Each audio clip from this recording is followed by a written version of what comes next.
Hello everyone, আমি সুমি আর আমার সাতকাহনে তোমাদের সবাইকে জানাই অনেক স্বাগত নতুন একটা ভিডিওতে। আজকের ভিডিওটা না একটু অন্য রকমের। আলমারিটা গোছগাছ করতে গিয়ে এই আসনগুলো পেলাম, তাই ভাবলাম তোমাদের সঙ্গে একটু শেয়ার করে নিই। চলো বেশি কথা না বলে না ডিজাইনগুলো তোমাদের সঙ্গে ফটাফট দেখিয়ে ফেলি। এই আসনটা দেখো, একদম জল জ্যান্ত বাঘ মামা আসনের মধ্যে বিরাজ করছে।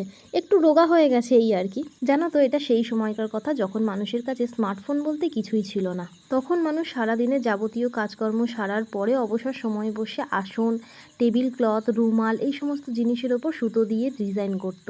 আর এখন তো স্মার্টফোনের দৌলতে মানুষ সঠিক সময়ে স্নান খাওয়া দাওয়াটাই ভুলে গেছে। যাই হোক, আসনের ডিজাইনগুলো কেমন লাগলো অবশ্যই জানিও। জানি তোমাদের অনেকের কাছে না এর থেকে আরও সুন্দর ডিজাইনের হয়তো আসন রয়েছে, আর বিশেষত ইউটিউবের দৌলতে তো আসনের ডিজাইন তোলা কোনো ব্যাপারই নয়। তবে আমার এই আসনের ডিজাইনগুলো কিন্তু একদমই মন থেকে তোলা, কারণ যখন এই আসনগুলো বোনা হয়েছিল তখন কিন্তু আমাদের বাড়িতে একটা মুঠোফোনও ছিল না। আর তোমাদের সঙ্গে যে কথাটা শেয়ার না করলেই নয়, এই আসনগুলো কিন্তু আমার মা কিংবা আমার বোনা নয়, সব কটা আসন আমার বাবার বোনা।